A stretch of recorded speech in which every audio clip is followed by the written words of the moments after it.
હવે આપણે પરવર અને બટેટા સમારીને તૈયાર કરી લીધા છે. હવે આપણે વઘારી લઈશું. હવે આપણે વઘારવા માટે તેલ ગરમ કરવા મૂકીશું.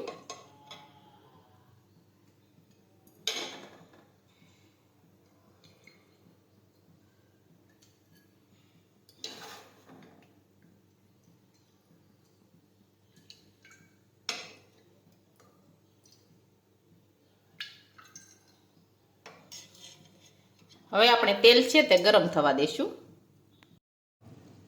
હવે આપણું તેલ છે તે ગરમ થઈ ગયું છે. હવે આપણે તેમાં રાઈ અને જીરું નાખીશું, હિંગ નાખીશું.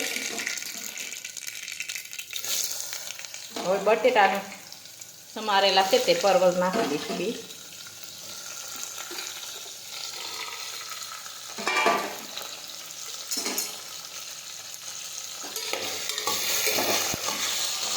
હવે આ રીતે ફેરવી દઈશું.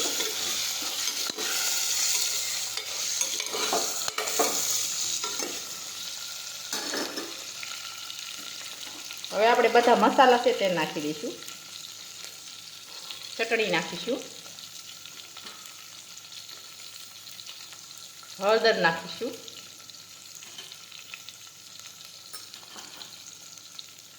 જીરું નાખીશું,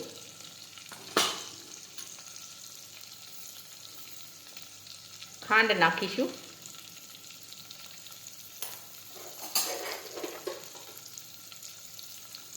મીઠું નાખીશું,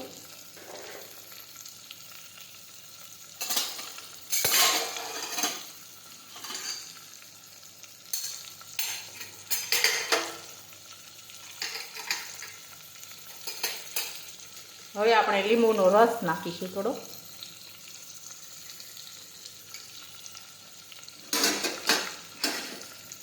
હવે આપણે બધા મસાલા છે તે મિક્સ કરી દઈશું.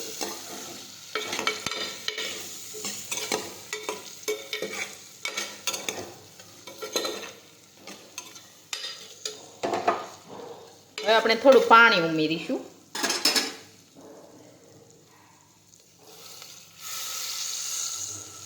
હવે આપણે કુકરનું ઢાંકણ છે તે બંધ કરી દઈશું.